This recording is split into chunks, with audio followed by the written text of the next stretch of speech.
Punjabi radio USA ਤੇ ਤੁਹਾਡਾ ਸਾਰਿਆਂ ਦਾ ਸਵਾਗਤ ਹੈ। ਮੈਂ ਹਾਂ ਪ੍ਰਵੀਨ ਸ਼ਰਮਾ। ਪੰਜਾਬੀ ਰੇਡੀਓ ਯੂਐਸਏ ਦੇ ਸਾਰੇ ਹੀ ਮਾਧਿਅਮਾਂ ਦੇ ਨਾਲ ਜੁੜੇ ਦਰਸ਼ਕਾਂ ਦਾ ਸਵਾਗਤ ਹੈ, ਭਾਵੇਂ ਉਹ ਇਸ ਵੇਲੇ AM ਦੇ ਨਾਲ ਜੁੜੇ ਨੇ, FM ਦੇ ਨਾਲ ਜੁੜੇ ਨੇ, ਪੰਜਾਬੀ ਰੇਡੀਓ ਯੂਐਸਏ ਦੇ ਮੋਬਾਈਲ ਐਪ ਦੇ ਨਾਲ ਜੁੜੇ ਨੇ, ਫੇਸਬੁੱਕ ਤੇ ਜੁੜੇ ਨੇ ਜਾਂ YouTube ਤੇ ਜੁੜੇ ਹੋਏ ਨੇ। ਕਿਸੇ ਵੀ ਮਾਧਿਅਮ ਦੇ ਜ਼ਰੀਏ ਤੁਸੀਂ ਸਾਡੇ ਨਾਲ ਜੁੜੇ ਹੋਏ ਹੋ, ਤੁਹਾਡਾ ਸਵਾਗਤ ਹੈ। ਗੱਲਬਾਤ ਕਰਦੇ ਹਾਂ ਦੋ ਔਰਤ ਬੀਬੀਆਂ ਦੀ ਲੜਾਈ ਦੀ, ਕਿਉਂਕਿ ਗੱਲਬਾਤ ਸ਼ੁਰੂ ਹੋਈ ਸੀ ਮਹਿੰਗਾਈ ਤੋਂ। ਸਭ ਤੋਂ ਪਹਿਲਾ ਸਵਾਲ ਕਿ ਭਾਰਤ ਦੇ ਵਿੱਚ ਅੰਗਰੇਜ਼ੀ ਸਟੇਟਸ ਸਿੰਬਲ ਬਣ ਗਈ ਹੈ। ਜੇਕਰ ਸਟੇਟਸ ਸਿੰਬਲ ਬਣ ਗਈ ਹੈ ਜਾਂ ਭਾਰਤ ਦੇ ਵਿੱਚ ਅੰਗਰੇਜ਼ੀ ਸਟੇਟਸ ਸਿੰਬਲ ਨਹੀਂ ਹੈ, ਤਾਂ ਫਿਰ ਜਿਹੜੇ ਲੱਖਾਂ ਹਿੰਦੀ ਬੋਲਦੇ ਭਾਰਤੀ ਆ, ਅੰਗਰੇਜ਼ੀ ਸਮਝਣ ਤੋਂ ਅਸਮਰਥ ਲੋਕ ਆ, ਉਹਨਾਂ ਦੇ ਨੁਮਾਇੰਦੇ ਅੱਜ ਕੱਲ੍ਹ ਜਹਾਜ਼ਾਂ ਦੇ ਵਿੱਚ ਅੰਗਰੇਜ਼ੀ ਦੇ ਵਿੱਚ ਲੜਾਈ ਲੜ ਰਹੇ ਨੇ। ਕਮਾਲ ਦੀ ਗੱਲ ਆ। ਤੇ ਮਸਲਾ ਮਹਿੰਗਾਈ ਦਾ। ਆਪਾਂ ਗੱਲ ਕਰਨ ਜਾ ਰਹੇ ਹਾਂ ਸਿਮਰਤੀ ਇਰਾਨੀ ਤੇ ਕਾਂਗਰਸੀ ਨੇਤਾ ਨੀਟਾ ਡਿਸੂਜ਼ਾ ਦੀ, ਜਿਹੜੇ ਕਿ ਇੱਕ ਫਲਾਈਟ ਜਿਹੜੀ ਦਿੱਲੀ ਤੋਂ ਗੁਹਾਟੀ ਜਾ ਰਹੀ ਸੀ ਉਹਦੇ ਵਿੱਚ ਬੈਠੀਆਂ ਸੀ, ਲੜ ਪਈਆਂ। ਨੀਟਾ ਡਿਸੂਜ਼ਾ ਨੇ ਮਹਿੰਗਾਈ ਦਾ ਮੁੱਦਾ ਚੁੱਕਿਆ ਤੇ ਬੀਬੀ ਨੇ ਅੱਗੋਂ ਜਵਾਬ ਦਿੱਤਾ। ਬਾਅਦ ਦੇ ਵਿੱਚ ਆਉਂਦੀਆਂ ਫਿਰ ਉਹ ਜਦੋਂ ਆਪਾਂ ਹਵਾਈ ਜਹਾਜ਼ ਤੋਂ ਏਅਰਪੋਰਟ ਤੇ ਆਉਣੇ ਆ ਤੇ ਉਦੋਂ ਵੀ ਬੀਬੀਆਂ ਲੜਦੀਆਂ ਹੀ ਤੁਰੀਆਂ ਆਈਆਂ। ਤੁਸੀਂ ਉਹ ਵੀਡੀਓ ਸੋਸ਼ਲ ਮੀਡੀਆ ਤੇ ਜਾ ਕੇ ਦੇਖ ਸਕਦੇ ਹੋ। ਅਸੀਂ ਉਹ ਵੀਡੀਓ ਦੁਬਾਰਾ ਪਾ ਕੇ ਉਹਨਾਂ ਬੀਬੀਆਂ ਨੂੰ ਸ਼ਰਮਸਾਰ ਨਹੀਂ ਕਰਨਾ ਚਾਹੁੰਦੇ, ਪਰ ਅਸਲ ਜਿਹੜੀ ਗੱਲ ਤੇ ਆ ਰਹੇ ਹਾਂ, ਪੈਟਰੋਲ ਡੀਜ਼ਲ ਦੀਆਂ ਕੀਮਤਾਂ ਲਗਾਤਾਰ ਵਧ ਰਹੀਆਂ ਨੇ ਤੇ ਮੋਦੀ ਸਰਕਾਰ ਵਿਰੋਧੀਆਂ ਦੇ ਨਿਸ਼ਾਨੇ ਤੇ ਹੈ।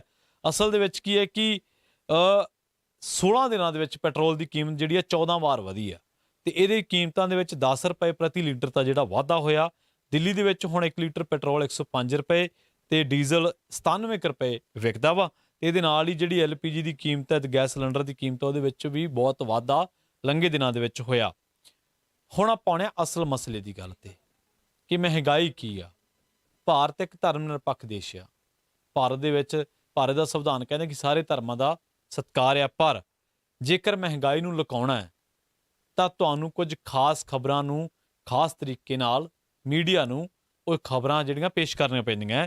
ਜੇਕਰ ਧਰਮ ਨਾਲ ਮਹਿੰਗਾਈ ਨੂੰ ਲੁਕਾਉਣਾ ਤਾਂ ਧਰਮ ਨਾਲ ਜੁੜੇ ਮਸਲਿਆਂ ਨੂੰ ਉਗਾੜ ਕੇ ਜਾਂ ਫਿਰ ਧਰਮ ਨਾਲ ਜੁੜੀਆਂ ਖਬਰਾਂ ਦਾ ਪ੍ਰਾਈਮ ਟਾਈਮ ਕਰਕੇ ਲੋਕਾਂ ਨੂੰ ਉਸ ਪਾਸੇ ਲਿਜਾਇਆ ਜਾਂਦਾ ਤਾਂ ਜੋ ਉਹਨਾਂ ਦਾ ਧਿਆਨ ਮੁੱਖ ਮੁੱਦਿਆਂ ਤੋਂ ਭਟਕਿਆ ਰਹੇ।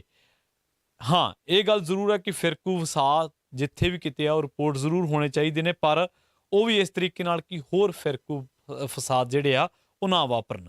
ਪਿਛਲੇ 20 ਦਿਨਾਂ ਦੀਆਂ ਜੇਕਰ ਅਖਬਾਰਾਂ ਤੁਸੀਂ ਚੱਕੋਗੇ ਜਾਂ ਪਿਛਲੇ 20 ਦਿਨਾਂ ਤੋਂ ਜੇਕਰ ਤੁਸੀਂ ਪ੍ਰਾਈਮ ਟਾਈਮ ਦੇਖੋਗੇ ਤਾਂ ਤੁਹਾਨੂੰ ਪਤਾ ਲੱਗੇਗਾ ਕਿ ਜਿਹੜਾ ਦੇਸ਼ ਦਾ ਮਾਹੌਲ ਆ, ਖਾਸ ਕਰਕੇ ਫਿਰਕੂ ਮਾਹੌਲ, ਉਹ ਵਿਗਾੜਿਆ ਜਾ ਰਿਹਾ ਵਾ ਤੇ ਤੁਹਾਨੂੰ ਉਹ ਚੀਜ਼ਾਂ ਸੁਣ ਕੇ ਵੇਖ ਕੇ ਤੁਸੀਂ ਥੋੜ੍ਹਾ ਜਿਹਾ ਬੇਚੈਨੀ ਮਹਿਸੂਸ ਕਰੋਗੇ।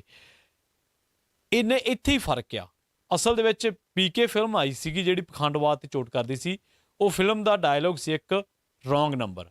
ਉਹ ਫਿਲਮ ਦਾ ਡਾਇਲੋਗ ਉਦੋਂ ਵਰਤਿਆ ਜਾਂਦਾ ਸੀ ਜਾਂ ਉਦੋਂ ਆਮਿਰ ਖਾਨ ਬੋਲਦੇ ਸਨ ਜਦੋਂ ਉਹ ਬੇਸ਼ੱਕ ਗਲਤ ਚੀਜ਼ ਤਾਂ ਗਲਤ ਸਹੀ ਕਰ ਰਹੇ ਸੀਗੇ, ਪਰ ਉਹਨੂੰ ਲਿਆ ਗਲਤ ਢੰਗ ਨਾਲ ਲਿਆ ਜਾ ਰਿਹਾ ਸੀ। ਜਾਂ ਦੂਜੇ ਪਾਸੇ ਐਂ ਕਹਿ ਲਓ ਸ਼ਬਦ ਮਰੋੜ ਕੇ ਵੀ ਉਹ ਚੀਜ਼ ਤਾਂ ਸਹੀ ਸੀ ਪਰ ਉਹਨੂੰ ਪੇਸ਼ ਗਲਤ ਤਰੀਕੇ ਨਾਲ ਕੀਤਾ ਜਾ ਰਿਹਾ ਸੀ ਜਾਂ ਗਲਤ ਐਂਗਲ ਤੋਂ ਪੇਸ਼ ਕੀਤਾ ਜਾ ਰਿਹਾ ਸੀ। ਤੇ ਇਹ ਸੇਮ ਚੀਜ਼ ਇੱਥੇ ਆ।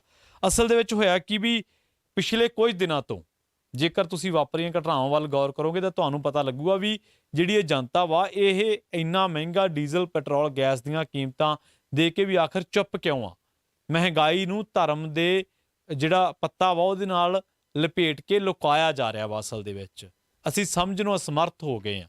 ਅਸੀਂ ਉਹ ਰੋਬੋਟ ਬਣ ਗਏ ਹਾਂ ਜਿਹਨੂੰ ਜਿਹੜੀ ਕਮਾਂਡ ਮਿਲਦੀ ਉੱਦਾਂ ਹੀ ਕਰਦਾ ਵਾ। ਅਸਲ ਦੇ ਵਿੱਚ ਹੋਇਆ ਕੀ ਆ ਕਿ ਰਾਮਨੌਮੀ ਤੇ ਹੁੱਲੜਬਾਜ਼ ਜਿਹੜੇ ਆ ਉਹ ਹੁੱਲੜਬਾਜ਼ੀ ਕਰਦੇ ਆ। ਰਾਮਨੌਮੀ ਤੇ ਵੱਖ-ਵੱਖ ਤਰ੍ਹਾਂ ਦੀਆਂ ਵੀਡੀਓ ਜਿਹੜੀਆਂ ਅਸੀਂ ਪੰਜਾਬੀ ਰੇਡੀਓ ਯੂਐਸਏ ਨਹੀਂ ਪਬਲਿਸ਼ ਕਰਨਾ ਚਾਹੁੰਦਾ, ਨਹੀਂ ਤੁਹਾਨੂੰ ਦਿਖਾਉਣਾ ਚਾਹੁੰਦਾ, ਉਹ ਚੀਜ਼ਾਂ ਤੁਹਾਨੂੰ ਵਿਚਲਿਤ ਕਰ ਸਕਦੀਆਂ ਨੇ। ਉਸ ਤੋਂ ਬਾਅਦ ਕਸ਼ਮੀਰ ਫਾਈਲਜ਼ ਨੂੰ ਧੂਲ ਦਿੱਤਾ ਗਿਆ। ਉਸ ਤੋਂ ਬਾਅਦ ਕੀ ਹੋਇਆ ਵੀ ਨਵਰਾਤਰਿਆਂ 'ਚ ਕੀ ਮੀਟ ਦੀਆਂ ਦੁਕਾਨਾਂ ਖੁੱਲ੍ਹਣੀਆਂ ਚਾਹੀਦੀਆਂ ਜਾਂ ਬੰਦ ਹੋਣੀਆਂ ਚਾਹੀਦੀਆਂ ਵਾ। ਇਹਦੇ ਤੇ ਬਹੁਤ ਵੱਡੀ ਚਰਚਾ ਹੋਈ ਜਿਹੜੀ ਕਿ ਨਹੀਂ ਸੀ ਹੋਣੀ ਚਾਹੀਦੀ। ਕਿੰਨੇ ਲੋਕਾਂ ਦੇ ਤਿਉਹਾਰ ਨੇ, ਬੋਧੀਆਂ ਦੇ, ਜੈਨੀਆਂ ਦੇ, ਮੁਸਲਮਾਨਾਂ ਦੇ, ਸਿੱਖਾਂ ਦੇ, ਅੱਗੇ ਤਾਂ ਕਦੇ ਐਸੀ ਚਰਚਾ ਨਹੀਂ ਸੁਣੀ। ਇਹਦੇ ਜ਼ਰੀਏ ਕੀ ਹੋਇਆ ਵੀ ਉਹ ਜਿਹੜੀਆਂ ਚੀਜ਼ਾਂ ਸੀ ਮਹਿੰਗਾਈ ਵਾਲੀਆਂ ਉਹ ਹਿੰਦੂ ਵਰਸਸ ਮੁਸਲਿਮ ਬਣ ਕੇ ਲੁਕ ਗਈਆਂ। ਇਹ ਚਲਾਕੀ ਆ ਸਿਆਸਤ ਦੀ, ਜਿਹਨੂੰ ਅਸੀਂ ਸਮਝਣ ਤੋਂ ਸਮਰਥ ਹਾਂ।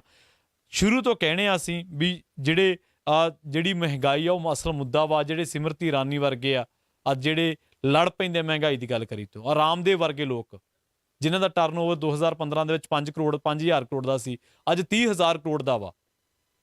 ਜਿਹੜੇ ਦੇਸ਼ ਦੇ ਵਿੱਚ ਭਾਰਤੀਆਂ ਦੀ ਭੁੱਖਮਰੀ ਨਾਲ ਮਰਨ ਵਾਲਿਆਂ ਦੀ ਗਿਣਤੀ ਲਗਾਤਾਰ ਵਧੀ, ਜਿਹੜੇ ਦੇਸ਼ ਦੇ ਵਿੱਚ ਗਰੀਬਾਂ ਦੀ ਗਿਣਤੀ ਲਗਾਤਾਰ ਵਧੀ, ਜਿਹੜੇ ਦੇਸ਼ ਦੇ ਵਿੱਚ ਬੇਰੁਜ਼ਗਾਰਾਂ ਦੀ ਗਿਣਤੀ ਲਗਾਤਾਰ ਵਧੀ। ਕਰੋਨਾ ਕਾਲ ਦੇ ਦਰਮਿਆਨ 24 ਕਰੋੜ ਬੰਦਾ ਭਾਰਤ ਦਾ ਰੁਜ਼ਗਾਰ ਖੁੱਸ ਗਿਆ ਵਾ 23 ਤੋਂ ਵੱਧ ਕਰੋੜ ਲੋਕਾਂ ਦਾ। ਲੋਕ ਲਗਾਤਾਰ ਗਰੀਬ ਹੋਏ ਨੇ, ਪਰ ਰਾਮਦੇਵ ਹੋਰੀ 5000 ਤੋਂ 30,000 ਤੇ ਜਾ ਵੱਜੇ ਨੇ। ਤੇ ਇਹ ਚੀਜ਼ਾਂ ਤੁਹਾਨੂੰ ਸਮਝਣੀਆਂ ਪੈਣੀਆਂ ਵਾ। ਪਰ ਅਸਲ ਦੇ ਵਿੱਚ ਕੀ ਹੋਇਆ ਵੀ ਜਦੋਂ ਤੋਂ ਫਕੀਰ ਸਾਹਿਬ ਜਿਹੜੇ ਆ ਉਹ ਸੱਤਾ ਦੇ ਵਿੱਚ ਆਏ ਤਾਂ ਮਹਿੰਗਾਈ ਮੁੱਦਾ ਨਹੀਂ ਰਿਹਾ। ਅਸਲ ਜਿਹੜੀ ਸਿਆਸਤ ਦੀ ਚਲਾਕੀ ਉਹ ਕੀ ਆ? ਸਿਆਸਤ ਕਹਿੰਦੀ ਹੈ ਕਿ ਫਿਰਕੂ ਸਦਭਾਵਨਾ ਤੋੜਨ ਵਾਲਾ, ਫਿਰਕੂ ਫਸਾਦੀ ਨੈਰੇਟਿਵ ਜਿਉਂਦਾ ਰੱਖਣ ਵਾਲਾ ਜਿਹੜਾ ਮਾਹੌਲ ਆ, ਇਹ ਸੱਤਾਧਾਰੀਆਂ ਲਈ ਕਿੰਨਾ ਜ਼ਰੂਰੀ ਆ। ਇੱਕ ਸਮਾਂ ਸੀ ਜਦੋਂ ਬੀਜੇਪੀ ਲਈ ਦੇਸ਼ ਦੇ ਵਿੱਚ ਮਹਿੰਗਾਈ ਵਧਣਾ ਵੀ ਇੱਕ ਮੁੱਦਾ ਸੀ, ਪਰ ਜਦੋਂ ਤੋਂ ਫਕੀਰ ਸਾਹਿਬ ਗੱਦੀ ਤੇ ਬੈਠੇ ਬਿਰਾਜਮਾਨ ਹੋਏ ਤਾਂ ਇਹ ਸਰਕਾਰਾਂ ਨੂੰ ਜਿਹੜੀਆਂ ਮਹਿੰਗਾਈ ਆ ਹੁਣ ਦੇਸ਼ ਹਿੱਤ ਦੇ ਵਿੱਚ ਹੋ ਗਈ ਆ। ਪਰ ਇੱਥੇ ਹੋ ਕੀ ਰਿਹਾ? ਇੱਕ ਹੋਰ ਚੀਜ਼ ਹੋ ਰਹੀ ਹੈ ਇਸੇ ਆੜ ਦੇ ਵਿੱਚ, ਉਹ ਇਹ ਆ ਵੀ ਜਿਹੜਾ ਅੱਜ ਕੱਲ੍ਹ ਮੀਡੀਆ ਵਾ, ਲੋਕ ਆ ਉਹ ਸਰਕਾਰਾਂ ਨੂੰ ਡਿਫੈਂਡ ਕਰਨ ਲੱਗ ਪਏ ਆ। ਸਰਕਾਰਾਂ ਨੂੰ ਡਿਫੈਂਡ ਕਰਨਾ, ਮਾਊਥ ਪੀਸ ਬਣਨਾ ਮੀਡੀਆ ਦਾ ਕੰਮ ਨਹੀਂ ਹੁੰਦਾ। ਇਸ ਕੰਮ ਵਾਸਤੇ ਏਜੰਸੀਜ਼ ਹੁੰਦੀਆਂ ਨੇ, ਜਿਨ੍ਹਾਂ ਨੂੰ PR ਦੀਆਂ ਏਜੰਸੀਜ਼ ਕਿਹਾ ਜਾਂਦਾ, ਇੰਟੈਲੀਜੈਂਸ ਏਜੰਸੀਜ਼ ਹੁੰਦੀਆਂ ਨੇ ਇਸ ਕੰਮ ਲਈ। ਸੋ ਬੇਸ਼ੱਕ ਇਹ ਚੀਜ਼ਾਂ ਜਿਹੜੀਆਂ ਵਾ ਅਸਲ ਦੇ ਵਿੱਚ ਇਹ ਗੱਲਾਂ ਕਿਉਂ ਕਰ ਰਹੇ ਆ? ਕਿਉਂਕਿ ਸਿਮਰਤੀ ਇਰਾਨੀ ਜੀ ਦਾ ਵੀਡੀਓ ਲਗਾਤਾਰ ਵਾਇਰਲ ਹੋਇਆ। ਬੀਬੀਆਂ 2 ਹਵਾਈ ਜਹਾਜ਼ ਦੇ ਵਿੱਚ ਲੜ ਰਹੀਆਂ ਵਾ, ਅੰਗਰੇਜ਼ੀ ਦੇ ਵਿੱਚ ਉਹਨਾਂ ਦੀ ਲੜਾਈ ਹੋ ਰਹੀ ਆ। ਜਿਹੜੇ ਲੋਕਾਂ ਦੀ ਉਹ ਨੁਮਾਇੰਦਗੀ ਕਰ ਰਹੀਆਂ ਵਾ ਉਹ ਅੰਗਰੇਜ਼ੀ ਸਮਝਣ ਤੋਂ ਵੀ ਅਸਮਰਥ ਨੇ, ਉਹਨਾਂ ਨੂੰ ਕੋਈ ਪਤਾ ਨਹੀਂ ਕੀ ਮਸਲਾ ਹੋ ਰਿਹਾ ਵਾ। ਪਰ ਸਰਕਾਰ ਜਿਹੜੀ ਆ ਉਹ ਮਹਿੰਗਾਈ ਦੇ ਮੁੱਦੇ ਤੇ ਨਹੀਂ ਆ ਰਹੀ, ਮੀਡੀਆ ਨਹੀਂ ਆ ਰਿਹਾ। ਉਹਦੇ ਪਿੱਛੇ ਬਹੁਤ ਵੱਡਾ ਕਾਰਨ ਇਹ ਹੈ ਕਿ ਉਹ ਇਸ ਇਸ਼ੂ ਤੇ ਆਉਣਾ ਹੀ ਨਹੀਂ ਚਾਹੁੰਦੇ। ਉਹਨਾਂ ਲਈ ਰਾਮਨੌਮੀ ਤੇ ਹੁੱਲੜਬਾਜ਼ੀ ਕਰਨ ਵਾਲੇ ਲੋਕ ਵਧੀਆ ਨੇ, ਉਹਨਾਂ ਲਈ ਕਸ਼ਮੀਰ ਫਾਈਲਸ ਤੇ ਬੋਲਣ ਵਾਲੇ ਲੋਕ ਵਧੀਆ ਨੇ, ਉਹਨਾਂ ਲਈ ਉਹ ਲੋਕ ਵਧੀਆ ਨੇ ਜਿਹੜੇ ਨਰਾਤਿਆਂ ਦੇ ਵਿੱਚ ਮੀਟ ਦੀਆਂ ਦੁਕਾਨਾਂ ਬੰਦ ਰਹਿਣੀਆਂ ਚਾਹੀਦੀਆਂ ਨੇ ਜਾਂ ਖੁੱਲ੍ਹਣੀਆਂ ਚਾਹੀਦੀਆਂ ਨੇ। ਉਹ ਲੋਕ ਹੀ ਉਹਨਾਂ ਲਈ ਜਿਹੜਾ ਵਾ ਉਹ ਰਾਹ ਖੋਲ੍ਹਦੇ ਜਾਂਦੇ ਨੇ ਆਪਣੇ ਆਪ। ਮਹਿੰਗਾਈ ਕੋਈ ਮਸਲਾ ਨਹੀਂ ਹੈ, ਮਹਿੰਗਾ ਪੈਟਰੋਲ ਕੋਈ ਮਸਲਾ ਨਹੀਂ ਹੈ, ਵੱਧਦੀ ਗੈਸ ਦੀ ਕੀਮਤ ਕੋਈ ਮਸਲਾ ਨਹੀਂ ਹੈ। ਪਰ ਇੱਕ ਗੱਲ ਸਾਰਿਆਂ ਨੂੰ ਸਮਝਣੀ ਚਾਹੀਦੀ ਆ, ਉਹ ਇਹ ਆ ਕਿ ਮਹਿੰਗਾਈ, ਬੇਸ਼ੱਕ ਮਹਿੰਗਾਈ ਦਾ ਕੋਈ ਧਰਮ ਨਹੀਂ ਹੈ, ਪਰ ਇਹ ਸਾਰਿਆਂ ਨੂੰ ਪ੍ਰਭਾਵਿਤ ਕਰਦੀ ਹੈ। ਭੁੱਖਮਰੀ ਸਭ ਤੋਂ ਵੱਡਾ ਧਰਮ ਆ, ਭੁੱਖਮਰੀ ਸਭ ਤੋਂ ਵੱਡਾ ਧਰਮ ਆ। ਤੇ ਜਿਹੜੀ ਮਹਿੰਗਾਈ ਆ ਇਹ ਭੁੱਖਮਰੀ ਨੂੰ ਹੀ ਜਨਮ ਦਿੰਦੀ ਹੈ। ਤੁਸੀਂ ਫੈਸਲਾ ਕਰਨਾ ਵਾ ਕਿ ਤੁਸੀਂ ਮਹਿੰਗਾਈ ਦੀ ਗੱਲ ਕਰਨੀ ਆ ਜਾਂ ਫਿਰ ਤੁਸੀਂ ਮਹਿੰਗਾਈ ਦੀ ਗੱਲ ਤੇ ਚੁੱਪ ਰਹਿ ਕੇ ਭੁੱਖਮਰੀ ਨੂੰ ਜਨਮ ਦੇਣਾ ਵਾ। ਹੋਰ ਜੇਕਰ ਤੁਸੀਂ ਇਸ ਤਰ੍ਹਾਂ ਕਰੋਗੇ ਤਾਂ ਇਹ ਧਰਮ ਨੂੰ ਹੀ ਹੱਲਾਸ਼ੇਰੀ ਦੇਣ ਦੇ ਬਰਾਬਰ ਹੈ। ਮਿਲਦੇ ਇੱਕ ਹੋਰ ਅਗਲੀ ਰਿਪੋਰਟ ਦੇ ਵਿੱਚ। ਸੁਣਦੇ ਰਹੋ ਪੰਜਾਬੀ ਰੇਡੀਓ USA, ਜੁੜੇ ਰਹੋ ਪੰਜਾਬੀ ਰੇਡੀਓ USA ਦੇ ਨਾਲ। ਚੈਨਲ ਨੂੰ ਸਬਸਕ੍ਰਾਈਬ ਕਰਨਾ ਤੇ ਫੇਸਬੁੱਕ ਤੇ ਸਾਨੂੰ ਫੋਲੋ ਕਰਨਾ, ਲਾਈਕ ਕਰਨਾ ਨਾ ਭੁੱਲਿਓ।